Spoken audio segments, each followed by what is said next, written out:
Welcome. I'm Eleanor Silverstein, and today I'm here with Robbie Ofir, Feldenkrais trainer, an extraordinary human being. Robbie's going to be speaking at our upcoming Feldenkrais Guild of North America celebration of Moshe Feldenkrais's birthday. And it is going to be May 6, 2022. You will all get invitations. Look it on the Feldenkrais Guild of North America website, and you will see what Robbie's going to be talking about. And here's a hint. The title of his talk is the Feldenkrais method a spiritual method, and was Moshe Feldenkrais a spiritual man? Well, that's a really good question, because we're going to be having this talk on Friday. That is, in Judaism, that is the Shabbat. It is the Sabbath, in which we light candles and we bring the light into our life, and that the Sabbath is the moment in which we remind ourselves to take a break. You see where I'm going here? That in that, it is not a wish and a desire, it is a requirement that on the seventh day, we take a break, we rest, we are mindful, we don't do the regular work we did all week. And what happens if people live a life of doing the regular work 7 days a week? They ask themselves, what the heck happened? I lost my life. I didn't even know all this time went by. The remembering and the reminding ourselves of this quietness that we bring into our life, this moment of pause, this break that we give ourselves, is enough to be able to, well, Robbie, tell me what this break does. What does this pause do for us? Well, it's the pause between the notes that make the music. And it's much deeper than all of that, because we talk about family, we talk about love, we talk about the one day a week where we devote really to ourselves, to cementing and building and educating our children. In America today, for a long time now, we ask ourselves, what do people do? What do most of the people do? How do they entertain themselves? The greatest entertainment in the United States are two things. As a whole, there are of course many exceptions to the rule, but sports and shopping. And when does that happen? On the weekend, right? On the weekend, when hopefully, according to, as Eleanor very beautifully said it, a Shabbat is a pause, but it's not just a pause for doing nothing. It's a pause for gathering ourselves together, cementing the relationships in the home, building the home. If during the week we have not even a moment to breathe one to another and say, I love you, and embrace your children, here is the time when the father takes the son or the daughter and walks with them and tells them stories and walks to the synagogue.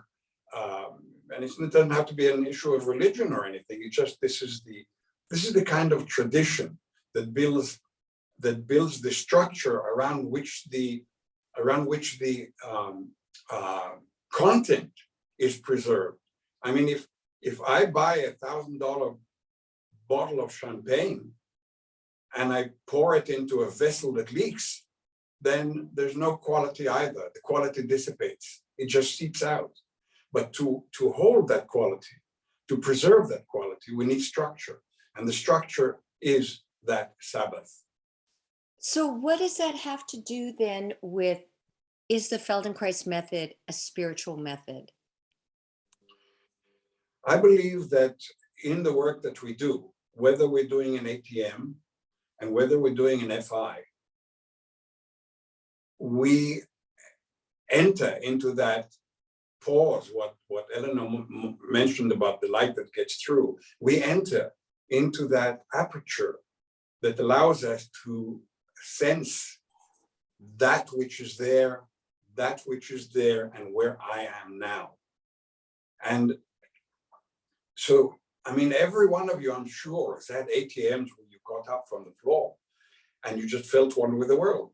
You you were united. You wanted to walk over and embrace somebody, or either your teacher who gave you the FI, or shared with you, I would say, the FI, because it's not a giving per se, it's a give and take. So we have ample opportunities like that. If it's an FI, if it's an ATM, if it's a group event that we are engaged in, it's a togetherness and the embrace that we search for, want, need after such an experience is really an expression of love. After all, it's not a sexual love, because love has many, many forms and many ways to express love. This is a love of humankind. It's a connection of what Moshe in a different context would talk about, one mind blending, if you will, with another mind. So I would say that if we use these little examples, then definitely the Feldenkrais method has elements of spirituality on it when it is practiced with intention, when it is practiced with that devout feeling of I am giving, not taking, I'm giving. And when I give, I get in return without having an intention of getting a return. It's just the act of giving is my return already, and it is a connection. I can share with you some of my life experiences in this issue, and I'm sure that many of you have had your own personal moments of being at one with the world, or the cosmos, if you will. What does that mean? To be in one, and I can go on and on, but this is not now the lecture. This is just, I'm giving little hints of what I may be talking about.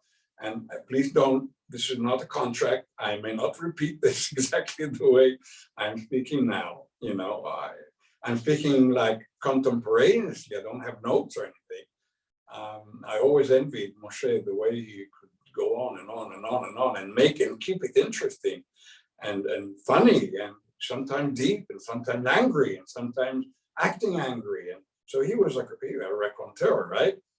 But to develop a method like this that invokes a feeling of love of humanity or love of the person that you're working with, you just love that person for that moment.